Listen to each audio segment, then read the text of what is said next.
I think this is where we left the last one off. What we're talking about now is putting it all together with individual nutrients that you recognize, carbohydrates, fats, protein, and trying to put it into more table form again to try to get it into your head. But carbohydrates, those are the polysaccharides to disaccharides to monosaccharides. When it gets to the monosaccharide or glucose level, they are going to be absorbed by co-transport with sodium ions. Generally, what co-transport means many times is exchanging one for the other.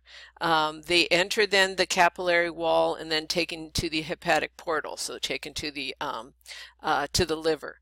On the first column, you have the timeline or the diagram of what's happening. You're going from at least two to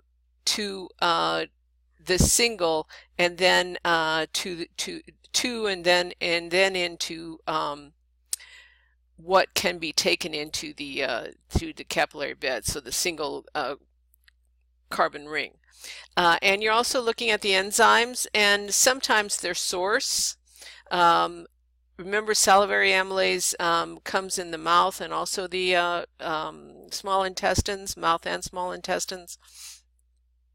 And I guess we associate it more with the mouth. And then those brush border enzymes are what are going to break down to the final carbon ring. Protein digestion, I have another slide later that shows you the image of protein digestion, maybe a little bit better. We need to get all the way down to amino acids. So protein is a three-dimensional structure. It goes from three-dimensional to two-dimensional in the stomach with that hydrochloric acid and the pepsin.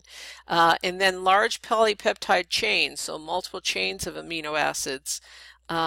Then in the small intestines, and then coming in contact with the brush border. Remember, the brush border is that microvilli that are on top of the villi, and with those brush border enzymes going from small peptides to amino acids themselves or dipeptides, sometimes tripeptides, all that happening in the small intestines.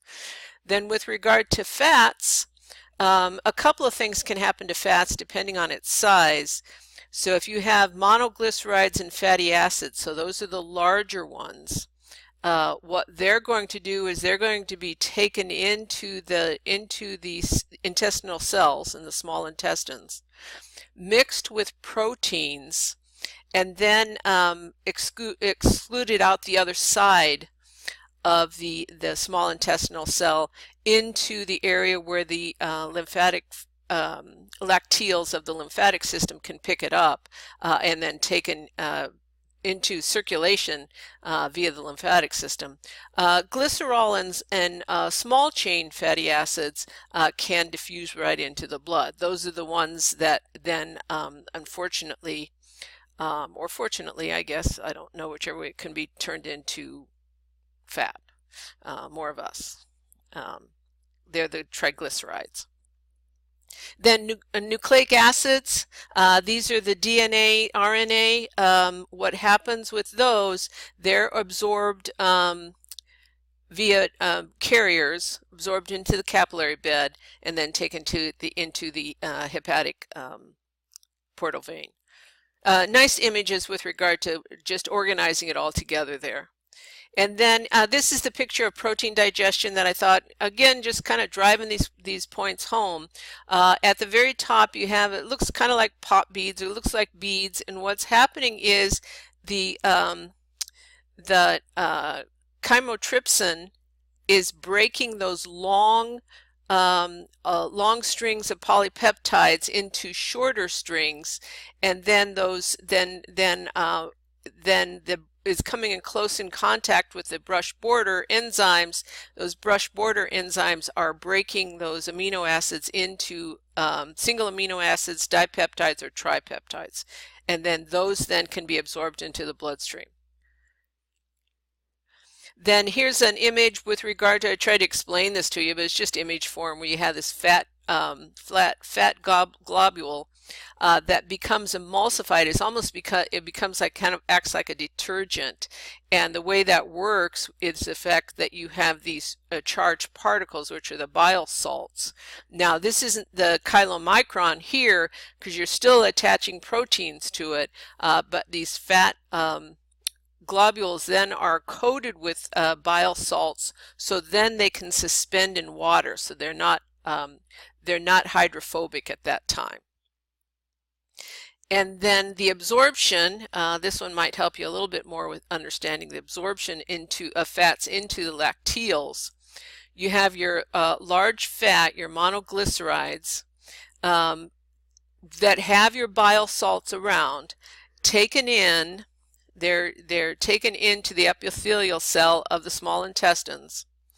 And then what's happening is you have either synthesized into triglycerides in the endoplasmic reticulum, and then they're combined with proteins to form this chylomicron in the Golgi apparatus. Golgi apparatus, remember, is the one that can actually package things. So endoplasmic reticulum actually starts the process, passes it on to the Golgi. Golgi can finish the packaging and put it in a vesicle and then secrete it out.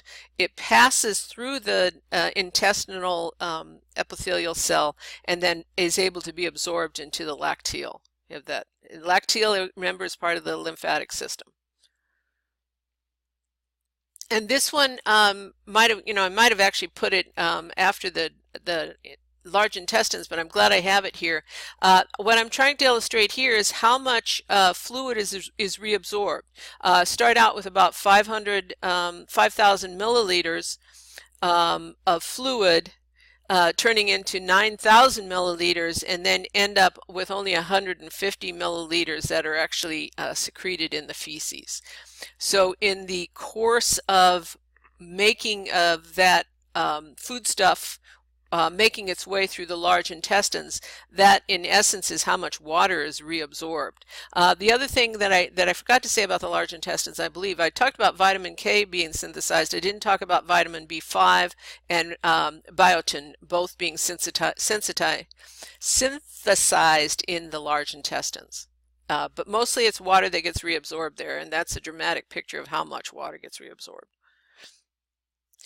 This is not something I'm going to belabor, but this comes right out of your book. And after studying when you're getting ready to take your test, I think this is a great graphic to go back to because it just makes more sense to you in terms of what is the food source that you're talking about. The only one that's missing is the nucleic acids here.